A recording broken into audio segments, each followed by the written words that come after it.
예, 오늘 그 세 분의 주제 발표, 청소년 자살 예방을 위한 우리 사회의 노력에 대해서 우리가 살펴봤고요. 또 우리 여채은 학생께서 그런 아까 어떻게 보면 이제 우리 마틴이 발표했던 WHO의 그 개입법 중에서 이제 라이프 스킬을 어떻게 청소년들이 잘 구사할 수 있느냐, 거기에 아마 직접적인 사례가 아니었나 이제 그렇게 생각이 됩니다. 이번 시간엔 저희들이 네 분의 지정 토론자를 모시고 일단 지정 토론을 듣고 나서 또 청중들과 우리 발표자들 모두가 같이 한번 질문과 토론을 하는 그런 시간을 갖도록 하겠습니다. 네 분의 토론자 중에서 먼저 제일 첫 번째로 우리 최진영 서울대 심리학과 교수님께서 지정 토론을 해주시겠습니다.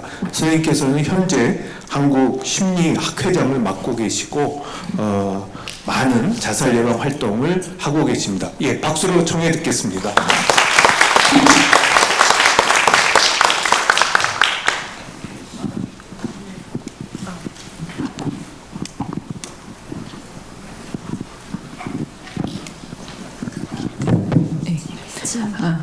안녕하세요.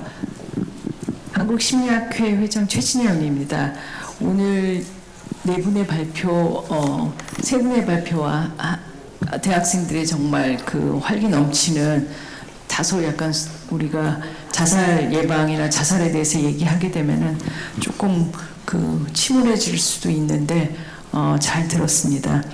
오늘 WHO의 마틴 밴더다이크 선생님께서 소개해 주신 WHO의 Live Life 자살 예방 정책과 비전에 대해서 잘 들었습니다. 이 중 저는 4가지 근거 기반 자살 예방 프로그램들 소개 중에서 청소년의 심리사회적 개입의 효과성이 우리나라에서 최근 증가하는 청소년 자살률 증가에 실효적인 방법으로 생각되었습니다. 최근 학교에서 정신건강의 중요성을 우리가 인지를 하고 있긴 합니다만 그렇지만 학교 내에서의 상담이나 그 다음에 그 학교에서의 일어나는 여러 가지 갈등과 따돌림, 그 다음에 문제, 그리고 최근에는 이제 교사와 이제 학생 또는 학부모와의 갈등까지도 우리 사회의 큰 시름으로 이제 다가왔는데요. 이런 것들을 이제 줄이는 프로그램들을 할 때 지금 현재도 우리가 제도와 프로그램들이 있는데 좀 더 효과성을 거두기 위해서 우리가 무엇을 해야 될지 거기에서 좀 근거 기반되는 정책이나 프로그램들을 제도화를 좀 단단히 하는 게 필요하지 않을까.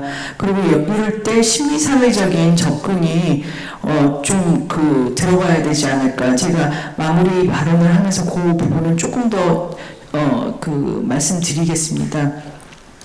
그리고 일본에서 오신 다치바라 대표님과 아카리 선생님 소개해 주신 일본 비영리 재단 본드 프로젝트의 그 생생한 활동과 어린 여성들의 절박한 그 심정과 상황들을 보면서 정말 눈물이 나올 정도로 그 절박한 상황들을 감수성 있는 방법으로 도와주고 계시고, 그 다음에 이제 힘든 것들을 저희들에게 자세하게 소개해 주셔서 정말 감사한 마음 다시 한번 전달드리고요.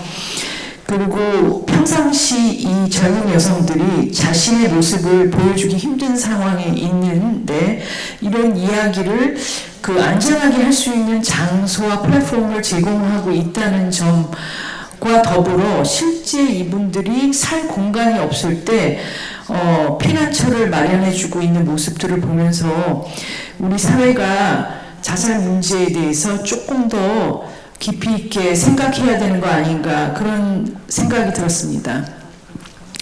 그리고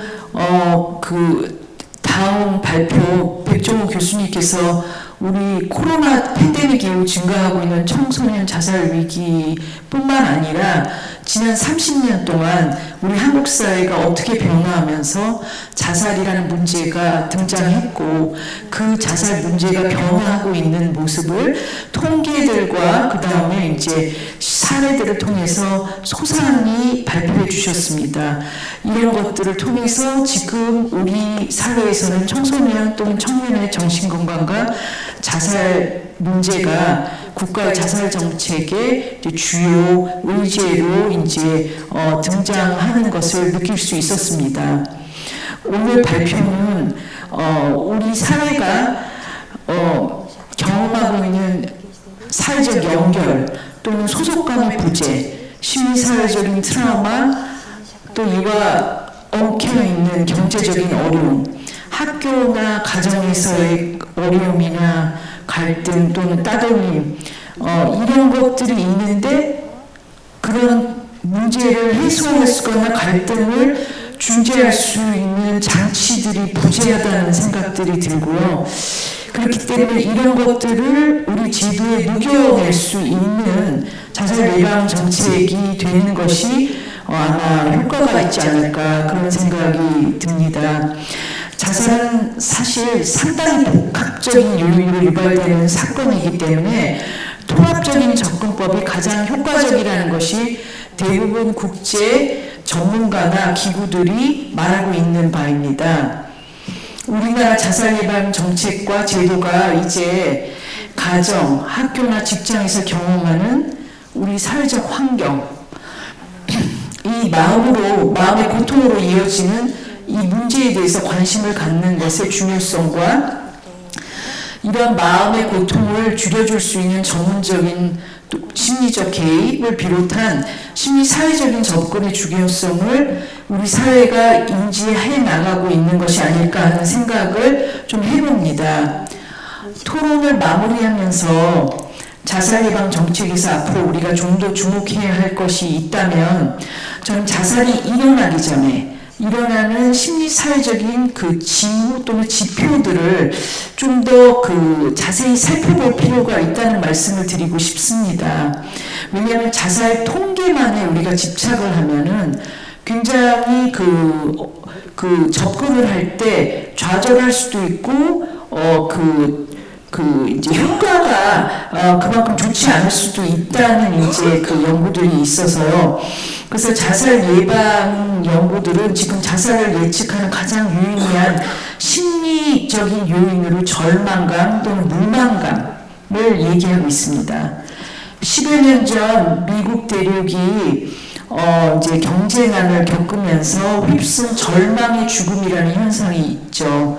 책으로도 나왔는데 이 절망 또는 무망감이 자살의 예방에 있어서 인간에게서 희망이 없어지는 것이 얼마나 위험할 수 있는가를 좀 생각해 보게 합니다.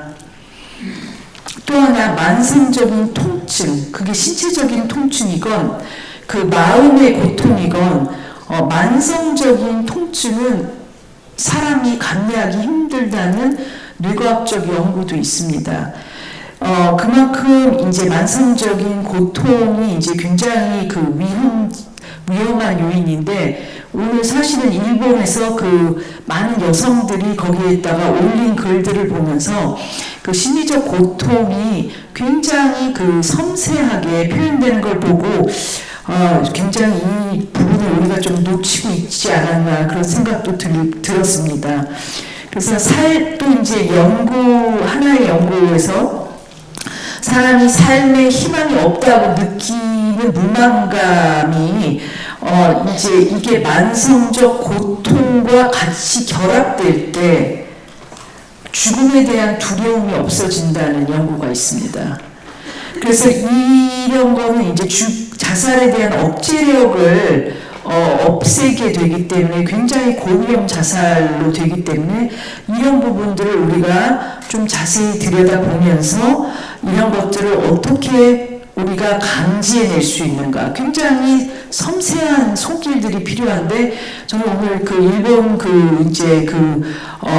자원봉사 하시는 분들이 굉장히 섬세하게 그런 고통들, 타인의 고통이지만 그걸 헤아리고 그걸 섬세하게 접근하는 걸 보고 많이 감동을 받았습니다.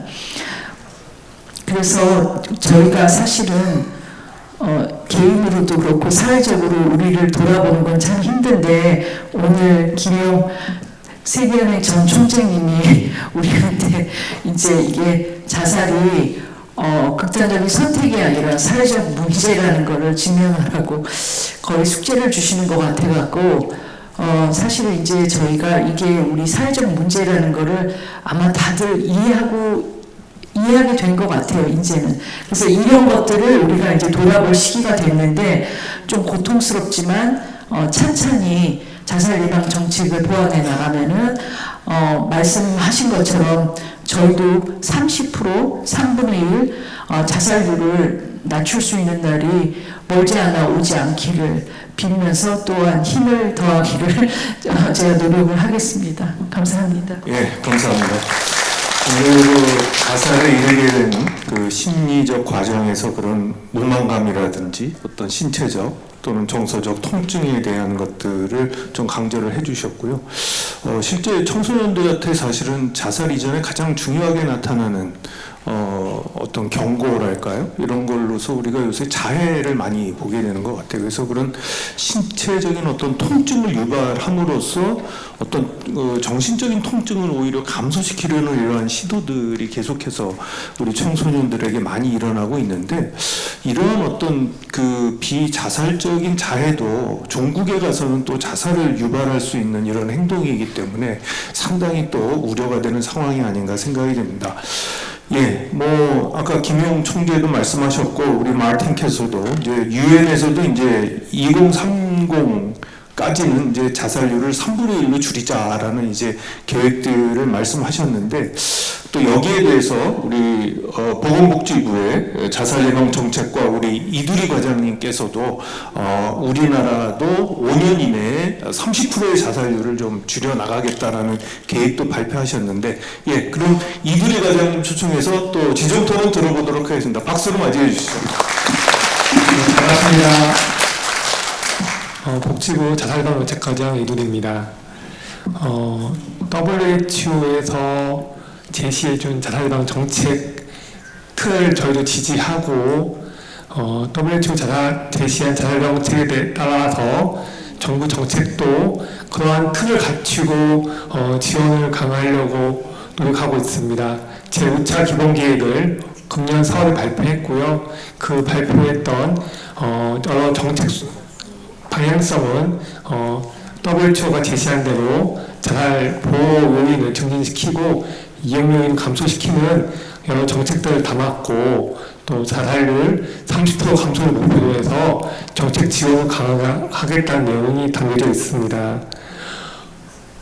우리나라뿐만 아니라 뭐 미국, 일본 여러 나라들이 청소년 자살률이 증가하는 현상을 보여주고 있습니다. 여러 전문가들은 인스타라든지 SNS의 영향을 받고 있고 또 온라인 세상에 적응하면서 사회적 고립을 느끼고 있고 또 사회적인 여러 어떤 경쟁에 또 상대적 어떤 비교에 노출되면서 자살률이 높아진다고 말씀을 하고 있습니다.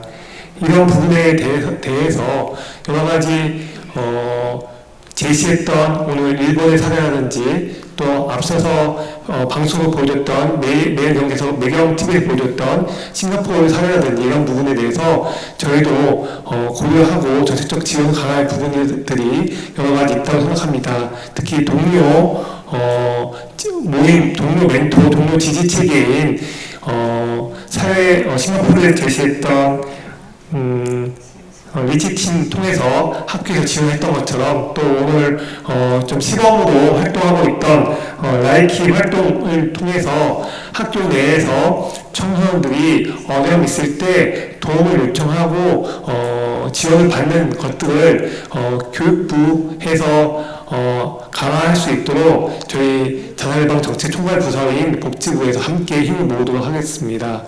오늘 나왔던 내용 중에 하나로서 부처별 여러 가지 분류된 정책이 있어서 총괄된 또 집중적인 대응이 필요한 말씀을 하셨습니다. 자살예방 정책은 어느 부처 혼자 할 수 있는 게 아니라 각 부처에서 생애 주기별 또 생활터별로 접근하는 것이 중요하고, 이는 부처뿐만 아니라 전 사회가 함께 힘을 모아야 되는 것이고요. 부처에서는 복지부 그리고 총시 중심이 돼서 그런 자살예방 정책이 촘촘하게 현장에 접근해서 어려움 있는 청소년뿐만 아니라 전 국민을 보호할 수 있도록 촘촘히 나가도록 하겠습니다. 특히 5개년 계획에서 청년층의 어떤 영향을 받고 있는 유발 정보와 관련된 부분에서 좀 모니터링을 강화하고 또 보호 요인을 정리시킬 수 있도록 하겠습니다. 특히 기술 발전에 따른 AI 기술을 활용해서 좀 더 정밀한 또 신속한 자살 유발 정보의 접근뿐만 아니라 자태, 자해, 여러 가지 어려움을 신호를 보여주는 온라인 세상에서의 어떤 용어들을 빨리 찾아내서 구조할 수 있는, 도움을 줄 수 있는 그러한 프로세스를 저희가 개발하고 확산시킬 수 있도록 하겠습니다. 자살 생각 등 어려움이 있을 때, 충동이 있을 때 즉시 도움을 줄 수 있는 여러 가지 방법 중에 하나로서 저희가 1393을 운영하고 있고, 또 여러 기관들과 함께 자살 상담 창구를 확대하고자 하고 있습니다.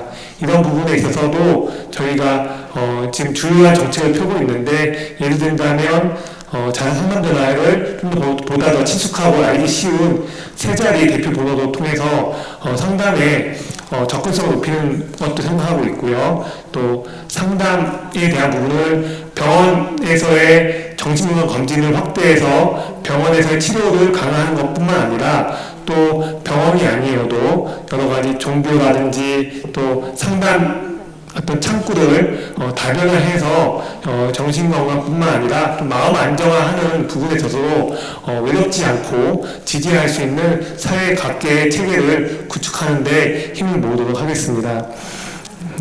오늘 좋은 여러 가지 좋은 내용들에 대해서는 함께 또 논의해 나가면서 힘을 모으도록 하겠습니다. 감사합니다. 아무래도 이게 아까 우리 백종우 교수께서 이제 코비드 19의 영향에 대해서 말씀을 해주셨는데, 제가 이렇게 보니까 코로나가 생기면서 이제 학교를 가지 않고 온라인 교육을 하게 되면서 온라인 활동들이 굉장히 더 많아진 것 같아요. 근데 이렇게 온라인 활동들이 이제 많아지다 보니까 아까 우리 이두리 과장님께서 말씀하신 것처럼 온라인을 통한 이 자살 유발 정보가 더욱더 범람을 하게 되고, 그런 범람하는 그 자살 유발 정보에 따라서 청소년들이 아까 보여주셨듯이 우울증 갤러리라든지 이런 어떤 커뮤니티를 통해서 더 많은 문제점들을 이제 우리가 나타내는 것을 볼 수가 있는데, 이두리 과장님 강조해 주셨듯이 이게 이제 생애 주기별 또는 범부처적인 어떤 협력을 통해서 이러한 문제를 좀 같이 풀어나갔으면 좋겠다라는 이야기를 아주 중요하게 해주셨는데요. 그래서 이제 우리 세 번째 지정 토론자는 복지부가 아닌 여성가족부의 청소년 자립지원 과장으로 계신 우리 남상희 과장님께서 지정 토론을 해주시겠습니다. 박수를 맞이해 주시죠. 네, 안녕하세요. 여성가족부 청소년 자립지원과장 남상입니다. 오늘 저희 이제 주제 발표를 들으면서 WHO의 그 자살 예방 방향이나 또 미국에서 최근에 아동 청소년 정신건강 비상 사태를 선언한 것 등이 굉장히 좀 자극이 되었고요. 그리고 아까 일본에서 이제 우수사례로 발표해 주신 온라인 페트롤 제도나 또 어려움에 처해 있는 싱글맘을 대상으로 음식물을 보내거나 하는 어떤 이런 세심한 접근이 굉장히 인상적이었습니다. 그래서 저희도 이런 부분들을 좀 어떻게 정책에 반영해 나갈 수 있을지 좀 고민해보는 시간이 됐고요. 그리고 이제 저희가 그 여성가족부는 이제 청소년 위기에 있는 청소년을 지원하는 그런 게 이제 주 업무인데 그 위기에 있는 청소년 중에 자살 자해의 위기에 처해 있는 이제 청소년들도 있기 때문에 그 부분을 저희가 이제 청소년 특성을 고려해서 그 복지부의 그 청소년 자살 기본 계획 그 틀 안에서 저희가 좀 지원을 하고 있습니다. 그래서 이제 그런 부분들을 저희가 좀 간략히 소개를 드리면요. 저희는 이제 전국에 240개 청소년 상담 복지 센터라는 게 있어서 이 기관들을 통해서 자살 위기에 있는 고위기 청소년을 지원을 하고 있습니다. 저희가 그 상담복지센터 안에 이제 청소년 상담 1388이라는 것을 지원을 하고 있는데요. 이 청소년 상담 1388에는 전화와 사이버, 모바일 상담이 있습니다. 근데 이제 최근에 아까 코로나를 기점으로 굉장히 청소년 자살이 크게 늘어났다고 했는데 실제 저희 그 청소년 상담 1388에서는 코로나 이전에 비해서 21년 기준으로 정신건강 상담이 거의 40% 이렇게 폭증을 했습니다. 그래서 저희가 이게 뭔가 현장에서 심상치가 않다, 그런 뭔가 대응이 좀 기존과 다른 대책이 필요하다, 이런 목소리가 커져서 저희가 작년 11월에 이제 청소년 특성을 고려한 자살 자해 예방에 좀 초점을 맞춘 고위기 청소년 지원 강화 방안을 관계부처 합동으로 좀 발표를 했습니다. 그래서 이 대책의 이제 주요 내용들에는 저희가 고위기 청소년을 대상으로 아까 청소년 1388을 통해서 이제 상담을 하고 있다고 했는데요. 저희도 그 일본의 온라인 페트롤과 약간 유사한 제도가 있습니다. 저희는 사이버 아울리치 상담이라고 해서 이제 트위터나 페이스북, 인스타그램 등의 뭐 자살이나 또는 자해에 관한 어떤 고민을 털어놓는 청소년이 이 글을 올리면은 이제 저희 상담사가 그 글을 보고 청소년에게 대화를 걸어서 이제 상담을 지원하고 하는 그런 온라인 사이버 아울리치 상담이 있는데요. 이 부분을 좀 크게 강화를 했고요. 그래서 상담원을 좀 확충을 했습니다. 그리고 이제 이 아이들을 그 온라인상으로만 상담하는 게 아니라 그 전국 240개 청소년 상담복지센터에서 그 자살 자해 위기에 있는 아이들을 보다 좀 세심하게 지원하기 위해서 고위기 집중 심리 클리닉을 올해 3월부터 새로 운영을 하고 있습니다. 그래서 이제 대면 상담이나 어떤 그런 사례 관리도 좀 강화를 하고 있고요. 그리고 이제 이 자살 위기에 있는 아이들이 어떤 상담이나 복지를 통해서 해결되는 경우도 있지만은 어떤 그 병원 치료나 그 임상군을 좀 판별을 해서 병원과 연계될 필요가 있는 아이들도 있기 때문에 저희가 상담복지센터에 그 종합심리평가가 가능한 임상심리사를 올해 좀 신규로 배치를 해서 그렇게 병원과도 정신과로도 연계를 하고 있습니다. 또한 그 자살 자해 위기에 있는 청소년을 대상으로 뭐 맞춤형 상담이나 사례 관리를 지원하는 청소년 동반자도 좀 확충을 하고 있는데요. 실제 이용한 아이들 같은 경우에는 처음에는 친구들이 본인이 이렇게 상담받는 것에 대해서 알까봐 굉장히 두려워했지만은 이제 그 상담을 받아본 아이들이 친구한테도 이 청소년 동반자를 소개해주고 싶다, 이렇게 할 정도로 굉장히 호응도 높고 좀 그 성과도 좋은 편입니다. 또 올해 저희가 민간기업 SK와 그리고 대한상의하고 좀 협력을 해서 그 찾아가는 청소년 마음건강 지킴이 버스라는 것을 올해 전남이라든가 이렇게 지방을 중심으로 해서 좀 추진을 하고 있습니다. 이렇게 저희가 이제 청소년 전반으로 해서 좀 그 특화된 자살 예방을 지원을 하고 있고요. 그리고 이제 아까 학교 밖 청소년에 대해서 특히 좀 지원이 필요하다고 말씀해 주셨는데, 저희가 이제 학교 밖 청소년 같은 경우에는 사실 이제 저희가 15년 정도부터 학교를 그만둔 청소년에 대해서도 학교 밖 청소년 지원센터라는 것을 두고 이용을 하도록 하고 있습니다. 근데 저희가 15년 이후에 약간 좀 전수조사를 해봤더니 학교를 그만두더라도 학교 밖 청소년 지원센터를 이용한 아이들 같은 경우에는 이용하고 사례 관리를 받은 청소년 같은 경우에는 자살자가 거의 없는 것으로 나타났습니다. 그래서 이제 가장 학교 학교 밖 청소년의 자살 예방을 위해서 가장 중요한 것은 학교를 그만둔 이후에 이게 혼자 방치되거나 혼자 떨어져 있게 하는 것이 아니라 학교 밖 청소년 지원센터를 이용하게 되면은 자살률이 크게 낮아질 수 있겠다 해서 이제 학교하고 그 정보 연계를 강화하고 그리고 학교를 그만둔 이후에 본인이 동의하지 않더라도 이 학교 밖 청소년 지원센터로 그 청소년의 정보가 넘어오도록 하는 것을 지금 법 개정을 추진 중에 있습니다. 이런 부분들을 좀 더 국회에서 좀 관심 갖고 좀 지원해 주시기를 바라고요. 이제 뭐 그 외에도 다양한 의견 주시면은 저희가 정책에 계속 반영해 나가도록 하겠습니다. 이상입니다. 아까 본드 프로젝트와 유사한 그런 사이버 아웃리치 상담 또 우리 학교 밖 청소년 지원센터를 통해서 실제적인 어떤 사회적인 지원을 했을 때는 또 청소년들의 그런 자살률을 굉장히 좀 감소시킬 수 있다라는 것을 우리 여성가족부 과장님께서 말씀을 해주셨습니다. 예, 그 마지막으로 우리 한국청소년상담복지개발원의 우리 서미 본부장님께서 토론을 해주시겠습니다. 박수로 맞이해 주시죠. 네, 안녕하세요. 저는 한국청소년상담복지개발원에서 지금 현재 본부장으로 일하고 있고요.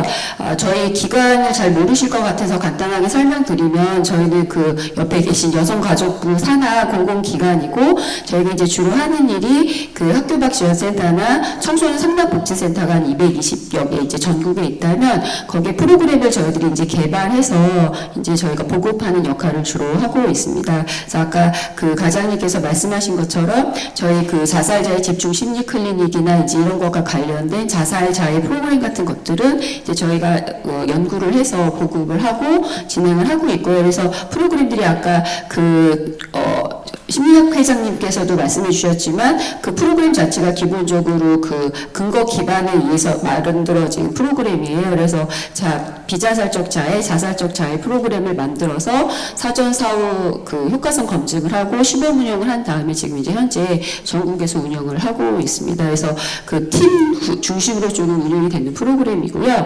저는 오늘 강의를 조금 들으면서 저도 되게 많은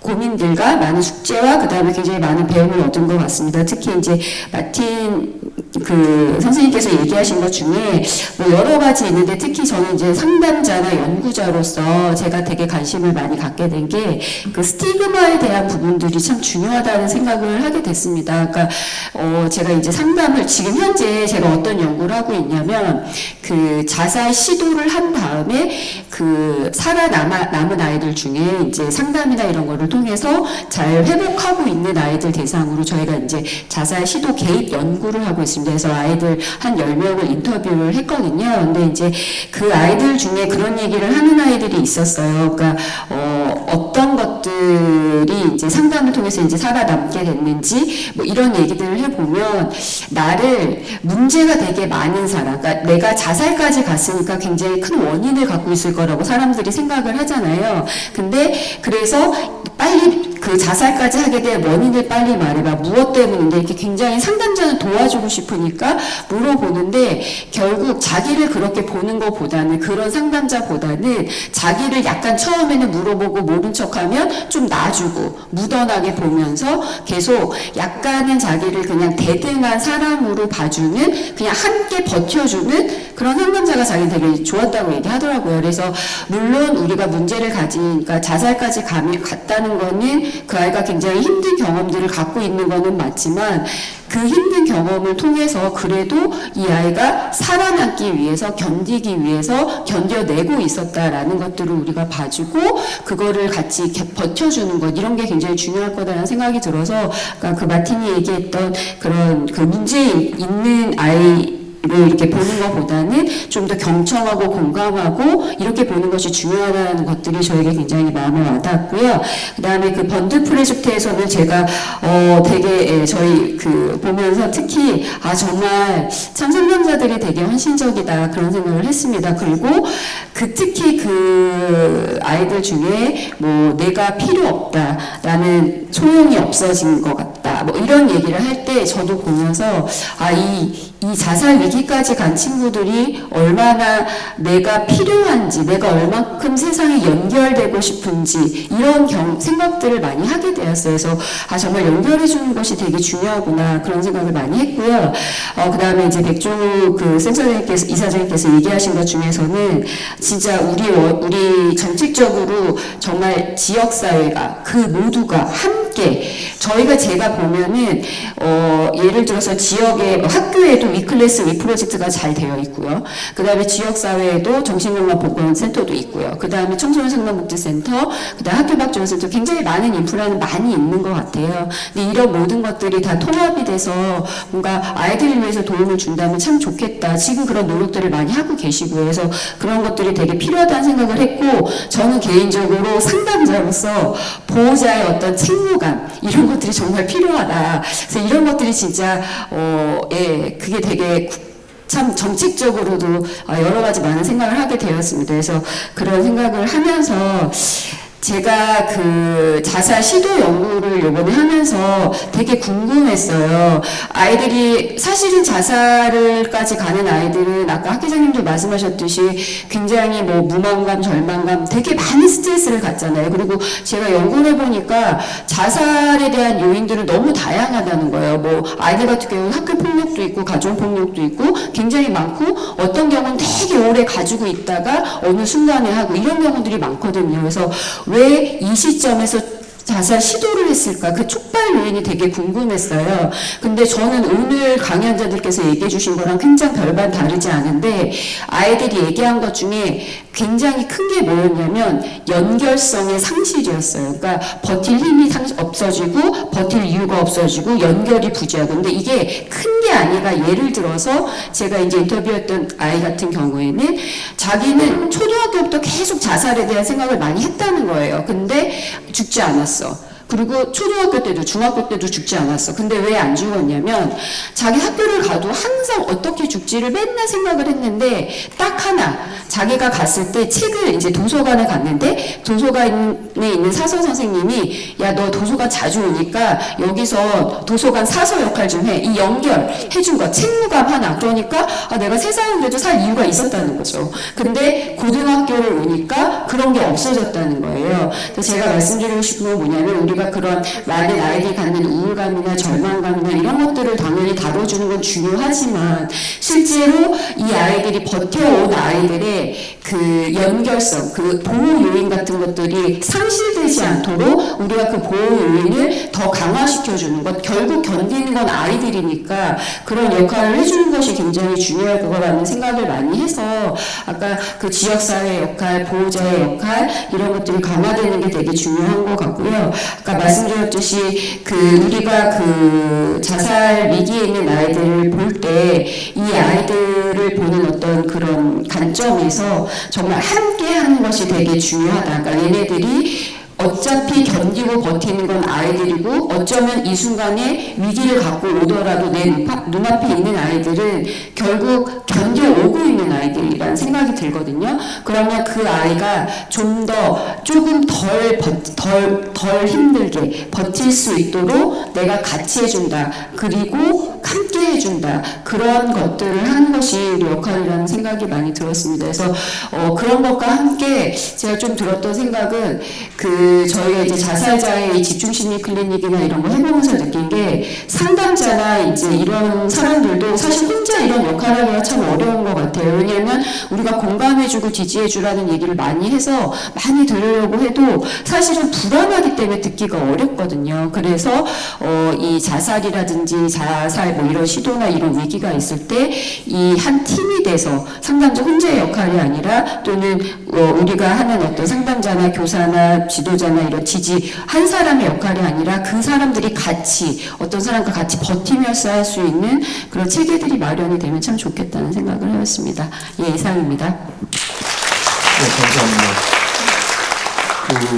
연결 아까 본드 프로젝트에서 얘기하는 그런 어떤 사회적인 연결성을 어떻게 다시 좀 회복하느냐 여기에 대해서 좀 말씀을 해주셨는데 아무래도 이 가족이 사실은 그런 연결점이 되고 든든한 지지가 돼줬다면은 일본의 젊은 여성들도 굳이 뭐 집을 떠날 필요는 전혀 없을 것 같은데 이제 이미 가출을 하고 또 성적인 문제, 뭐 임신의 문제, 학대의 문제 이런 것들을 누가 좀 보듬어 줄 수 있는 그러한 우리 사회가 역할을 하지 못할 때 이분들은 정말 본인을 사회적인 어떤 실패자로 보지 않을까라고 생각을 했는데 뭐 아까 우리 최진영 선생님도 언급하셨듯이 이게 어떤 개인의 잘못으로 인한 그러한 루저 우리가 얘기하는 그런 나는 실패자다 이게 아니라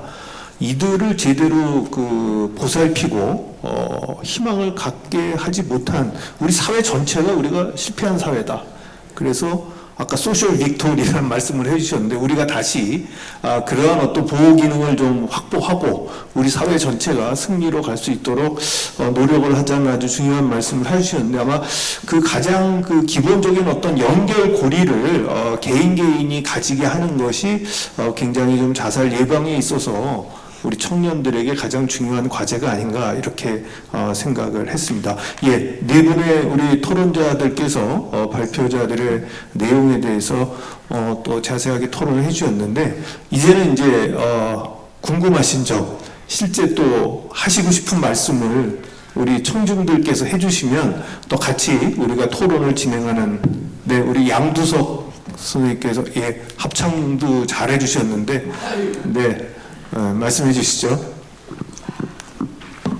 예, 안실련의 양두석입니다. 저는 마틴께 여쭤보겠습니다. 지금 우리나라는 서희 초등학교 선생님이 자살하고 이어서 은퇴 앞둔 선생님이 자살해서 지금 선생님들의 이런 서희 초등학교 그것이 추종이나 모방 자살들이 이루어지고 있어서 상당히 저는 언론의 삶이 굉장히 중요하다고 생각을 아까 또 마틴께서도 언론에 의해서 추종 자살, 모방 자살이 많이 늘어난다고 그래서 굉장히 중요하다고 말씀하셨는데 잘 아시지만 미국의 코트 코베인 그 록 가수가 자살하고서 부인이 자살이 아닌 마약으로 자살했던 추종자살, 모방자살을 막았는데 WHO 측에서는 언론에 자살 예방을 위해서 어떤 협조 요청을 하고 그런 행동을 하고 있는지 거기에 대해서 알고 있습니다.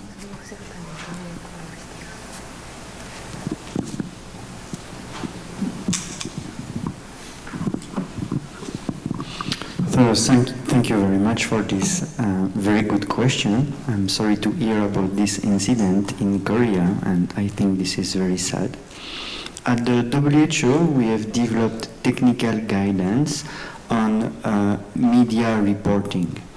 There will be a new version of this technical guidance soon, and it explains what can be done at national level in collaboration with the media, the journalist in this case, because as you mentioned, when media report about suicide, other people can copy the suicide that has been reported.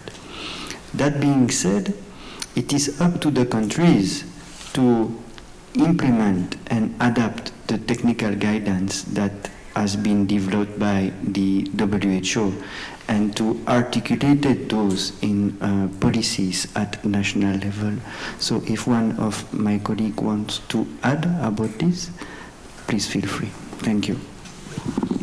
예, WHO에서도 이제 새로운 또 가이드라인을 개발하고 그런 것들을 이제 곧 공표할 것 같은데 결국은 이제 그걸 가지고 각국에서 어떻게 이제 각국 사정에 맞는 보도 준칙을 만드느냐 이게 중요하다라고 이제 말씀을 해주셨는데 저희 이제 한국 생명존중 희망재단에서도 그 이전에 벌써 중앙자살예방센터에서 만든 이제 그런 언론 보도 가이드라인이 있어서 기자협회랑 같이 만들었었죠. 그래서 지금 3.0 버전까지 와 있습니다. 그래서 최근에는 이제 이두리 과장께서 발표하신 그런 5개년 자살예방 기본계획에도 이 그 자살보도 권고 기준을 좀 업그레이드해서 뭐 3.1이나 4.0을 만들겠다라고 이제 이렇게 발표를 하셨는데 혹시 뭐 이두리 과장님 여기에 대해서 또 복지부의 어떤 계획 같은 게 있으시면 좀 잠깐 좀 말씀을 해주시면 좋을 것 같은데.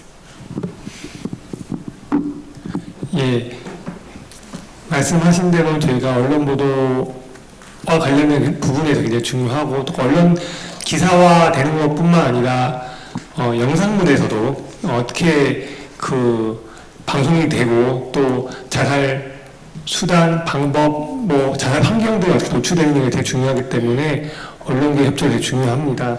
저희가 자살 보도 권고 기준에 대한 어떤 고도와 어떤 업그레이드를 하는 부분들을 준비하고 있고 또 최근에 말씀 나왔던 뭐 극단적 선택한 용어 자체에 대한 적절한 용어를 대체하는 거에 대해서도 같이 포함해서 논의하고 또 지속적으로 언론계와 소통하고 또 어떤 교육을 통해서 좀 더 언론에 좀 더 좋은 역할, 선한 역할을 할 수 있게끔 노력하도록 하겠습니다.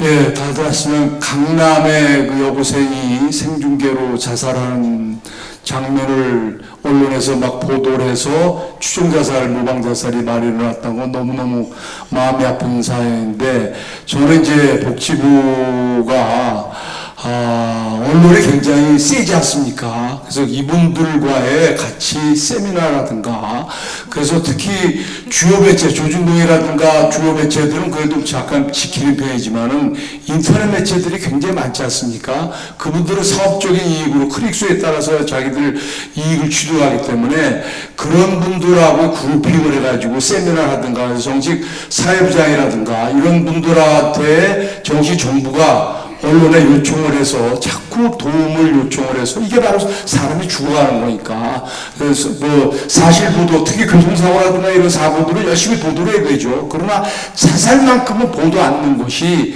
다들 하지만 핀란드인가 오스트리아 이런 데서 자살 보도를 하지 않아서 왜 국민들이 자살이 얼마큼 많은지도 모르는데 우리는 자살을 너무너무 언론이 리얼하게 보도하다 보니까 그래서 그런 것들을 정부도 특히 여가부도 계시고 청소년 자살들이 얼마나 많이 납니까?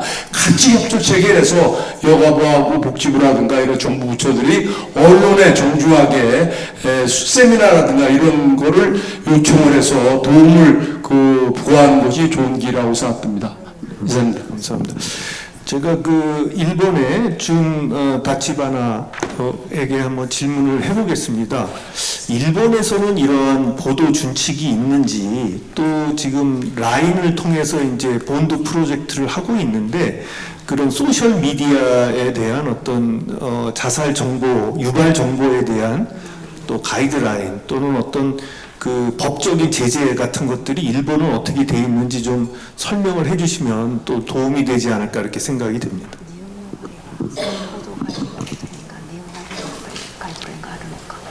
SNS とかもやっているんですけども、それによる法律のやっぱりこう設定とかになっているのかっていう。ありがとうございます。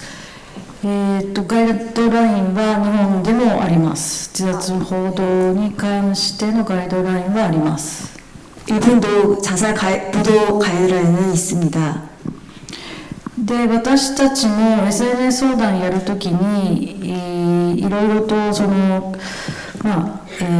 キーワードっていうのを危険なキーワードっていうのを気にして、例えば死ぬとか死にたいとか、ダイレクトに死をこう表すような言葉の場合はこう赤文字みたいなのが出てくるように設定をしてで、すぐに対応できるようにっていうような工夫はしてたりはしてます。 그러니까 저희도 SNS 상담을 할 때는 이제 키워드를 입력해서 저희가 그 찾아내고 하는 방법이 하고 있는데 뭐 죽어라 막 이런 단어에 대해서는 되게 엄격하게 선별해서 진행을 하고 있고 그런 부분이 좀 딱 두드러지지 않게 빨간색으로 표현한다든가 이래서 그런 부분을 좀 주의하면서 저희가 진행을 하고 있습니다. 또 다른 질문, 네, 우리 하상훈 원장님 먼저 손 드셨는데, 네. 네, 질문이라기보다는요. 아까 발표하시는 분들 중에 맨 마지막 라이키 프로젝트를 발표하셨던 분에 대한 언급이 없어서 제가 조금 보완해서 말씀을 좀 드리는 것으로 대신할까 합니다. 사실은 자살 예방은 가장 가까운 사람들로부터 진행된다고 생각합니다. 이제 가장 중요한 사람들의 존재가 필요하다고 이렇게 생각합니다. 그런데 아마도 우리 라이키 프로그램은 가장 중요한 사람들의 존재를 연결시켜 줌으로써 이제 자살 예방하는 전략인데, 사실은 호주에서 이 프로그램을 지역사회 내에서 한번 한 적이 있습니다. 소위 말해서 Help Seeking 프로그램이라고 하는 그 프로그램을 지역사회 내에서 했었습니다. 근데 사람들이 왜 도움을 요청하지 않느냐라고 이렇게 물어보니까 여러 가지 이유가 있었는데, 가장 큰 것 중에 하나가 아까도 우리 말씀하신 것처럼 스티그마, 사회적 오명에 대한 두려움이 하나 있고, 두 번째는 내가 언제 어느 때 도움을 받아야 될지에 대한 그 시점을 놓치는 경우들이 많다는 것이죠. 그래서 이미 골든 타임이 지나고 난 후에 많이 증상이 악화된 상황에서 이제 그 위험에 도달하는 경우들이 많기 때문에 아마 그런 타이밍을 적절하게 치료를 받거나 상담을 받아야 될 시점을 알기 위해서 이제 또 이 프로그램이 좀 필요하다는 이야기가 있었고요. 마지막으로는 내가 이 상담이나 치료를 받으면 어떤 도움을 받을 수 있는지, 내가 어떤 효과를 받을지에 대한 것에 대한 정보가 전혀 없으니까 사람들이 도움을 요청하지 않는다는 것이거든요. 그래서 제 개인적인 생각은 우리 학생들에게 이렇게 중요한 사람의 존재를 붙여줌으로써 학생들이 도움을 받는데 좀 더 적극적일 수 있도록, 도움을 받는다는 게 수치스러운 일이 아니라 삶의 지혜고, 또 이런 일들을 통해서 나도 도움을 받고 도움을 주는 사람도 도움을 좋고 도움을 받는 사람도 좋을 수 있다라고 하는 그런 것들을 우리 교육부나 또 우리 사회에서 좀 그런 인식을 좀 확산시켜 나갈 수 있었으면 좋겠다는 그런 생각이 좀 들고요. 지역사회 내에서도 이 도움을 오늘 우리 백종원 선생님도 말씀하셨지만 정말로 많은 도움을 줄 수 있는 기관들이 있거든요. 근데 그 기관들을 하지 못하는 것이 우리 사회 또 하나의 문제가 아닌가라는 생각이 들어서, 그런 도움을 받을 수 있는 그런 훈련 프로그램들을 좀 더 우리 희망재단 같은 데서 개발하셔서 좀 더 많이 좀 보급하고 언론도 협력을 받아서 우리 사회가 도움을 서로 주고받는 그런 건강한 사회가 될 수 있었으면 좋겠다, 이런 생각을 그냥 하나의 의견으로 드립니다. 고맙습니다. 마이크를 잡으신 김에 저도 이제 하상훈 원장님한테 질문이 하나 있는데, 지금 이게 중학교랑 고등학교 3개교에서 지금 생명의 전화랑 삼성생명이랑 지금 시범 사업을 올해 하셨잖아요. 네. 그러고 나서 과연 이게 어떻게 확산될 수 있을까? 그럼 이렇게 감정 표현을 하고 이런 것도 이제 WHO의 그 라이프 스킬 트레이닝이랑 굉장히 연관이 되는 부분인데, 그럼 삼성에서 이 펀드를 얼마큼 돼서 정말 전국에 이 내년부터 이제 생명지킴이 교육 의무화, 생명 존중 교육 의무화가 됐을 때 과연 이 라이키 프로그램이 그런 것들을 좀 포함해서 이게 확산될 수 있는 건지, 우리 하상훈 원장님의 비전이랄까 또 계획이 어떤지 한번 좀 들어보고 싶습니다. 제가 생각하기에는 많은 예산이 들어가고 많은 노력이 들어갑니다. 또 이게 정교하게 프로그램이 진행돼야 될 필요성이 있고, 또 근거가 나올 수 있는 그런 프로그램이 되기 위해서는 많은 노력이 필요하다고 생각합니다. 아마 삼성에서 지원하는 예산을 가지고 우리가 전국적으로 보급하기는 어려울 거라고 생각이 됩니다. 제 개인적인 생각은 이 프로그램이 좀 더 이렇게 좀 여러 가지 버전들이 좀 나와서 다양하게 보급될 수 있는 그런 방법들을 앞으로 찾아 나갈 수 있었으면 좋겠다, 이런 생각을 갖고 있습니다. 네. 저 뒤에 또 손을 드셨는데요. 네. 잠깐 마이크. 안녕하십니까. 조금 전에 여기 라이키로 온 학생, 2023년도 부안중학교에서 라이키 프로그램을 운영하고 저는 그 학교 교장입니다. 오늘 다행스럽게도 조금 전에 생명의 전화 원장님에게 여쭤봤던 것처럼 부안중학교에서 라이키 프로그램을 운영할 수 있게 된 게 저로서도 그렇고 우리 아이들에게도 엄청난 행운이었다는 것을 반년을 지켜봤고요. 하기 전부터 진행되는 과정을 보면서 민간, 우리나라 최고 기업인 삼성이니까 가능하지 이걸 공공기관에서 과연 할 수 있을까라는 의구심과 이것이 모든 학교에 확장되면 엄청나게 좋겠다라는 생각을 했습니다. 그래서 오늘 이 국제 세미나에 참석하게 됐고요. 이 과정을 보면서 한 가지만 말씀을 드리고 싶어서 손을 들었습니다. 아까 백종무 교수님이 코로나로 인해서 대학생이 사망을 했는데 찾아갔더니 6개월 동안 이 아이랑 연결한 아이가 하나도 없었다라는 말을 저는 현장에서 실감하기에 덧붙여서 말씀을 드리고자 합니다. 아이가 자라면서 부모님이나 아니면 사춘기에 있는 교사나 또 아니면 친구가 애착관계에서 가장 친밀한 사람이 한 사람이라도 있다면 그 사람은 죽지 않을 거라는 얘기입니다. 근데 그 역할을 가장 가까이에서 늘 보는 사람이 교사입니다. 우리 학교가 라이키를 선택하게 된 것도 우리 학교에 있는 상담교사 선생님의 선택이었습니다. 너무 감사한 일이었는데요. 그와 같은 일을 학교에서 할 수 있게끔 오늘 세미나 중간중간에 나온 서태팽 양 정신보건양물협회장님이 말씀해 주신 주요 효과적인 정거 기반 개입 라이프 중에 마지막 2입니다. 영향을 받는 모든 사람들이 조기 식별할 수 있는 그 방법의 하나로 교사들에게 아이들과 가까이 할 수 있는 그런 기본적인 역량 강화가 필요하다라는 생각과 지나친 친권으로 인해서 전문적인 교사가 판단을 했을 때 상담을 받거나 청소년 상담 심리센터에 방문을 요청해도 아니면 정서행동 검사 결과로 이 아이는 위탁을 해야 함에도 불구하고 부모님의 동의가 없으면 학교의 교사는 아무것도 할 수 없는 것을 지금 이곳 국회에서 여는 이 취지에 맞춰서 입법으로 해주셨으면 하는 부탁을 드리고자 일어났습니다. 감사합니다. 아주 우리 교장 선생님께서 중요한 그 말씀을 해주셨어요.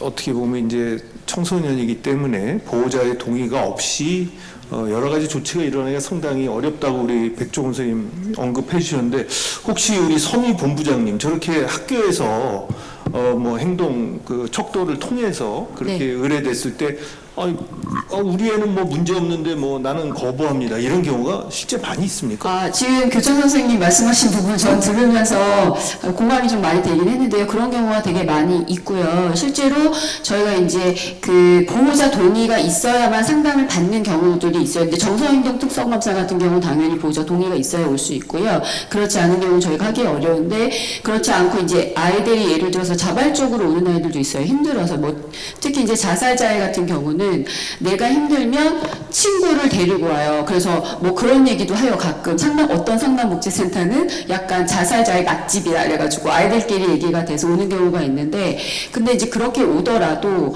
그 보호자 동의를 받아야만 상담을 받을 수 있잖아요. 근데 이제 그렇지 않은 경우 이제 보호자 동의 상담을 하다가 자살자해다. 이제 이렇게 저희가 발견이 되면 당연히 그걸 위기니까 보호자에게 알려야 된단 말이에요. 그리고 보호자가 알려주고 상담 이외에 더 많은 서비스, 병원 연계라든지 이런 것들을 받아야 되는데 그럴 때 굉장히 이제 거부하시기도 하고 제일 문제는 상담에 되게 비협조적이시고 이런 경우는 사실 치료가 되게 어렵죠. 그래서 그 말씀하신 대로 어떤 식으로든 조금 분명히 상담을 받게끔 하는 그런 툴이나 그런 정책은 있으면 참 좋을 것 같습니다. 네, 이 자리에 우리 이은호 본부장님도 계시지만 안실련에서 또 우리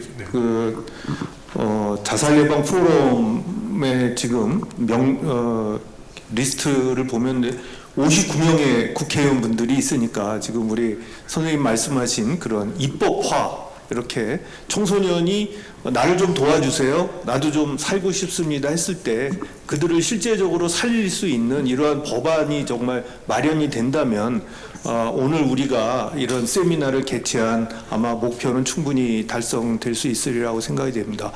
예, 오늘 장시간 동안 저희들이 세미나를 개최해서 이제 마무리를 해야 될 시간이 돼서 저희들이 오늘 발표한 내용들을 다시 한번 좀 생각을 해보면 결국은 이 소아청소년 특히나 우리 청소년은 우리 사회의 미래가 아닌가 생각이 되고 얼마 전에 우리 김한길 통합위원장이 말씀하셨지만은 국민 통합 지수 중에 이 자살률도 이제 거기에 들어가죠. 결국은 우리 사회가 얼마나 통합이 되어 있느냐라는 것이 이제 자살로 나타나는데 그런 의미에서는 우리가 어떤 가족의 해체라든지 사회 안전망 시스템의 부재라든지 이러한 것들이 우리의 미래인 청소년들을 살리지 못할 때 어떻게 보면 국가 소멸의 위기를 우리가 맞이할 수 있지 않을까 하는 그런 위기의식을 우리 모두가 좀 느껴야 될 것 같고요.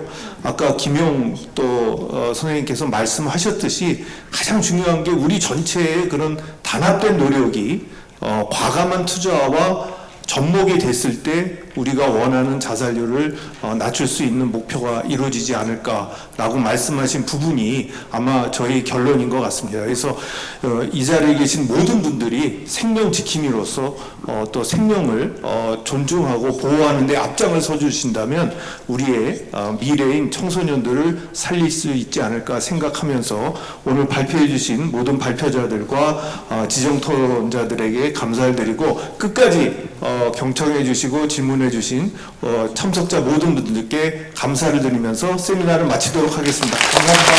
예, 지금까지 질문해 주신 황태현 이사장님께 다시 한번 큰 박수 부탁드리겠습니다.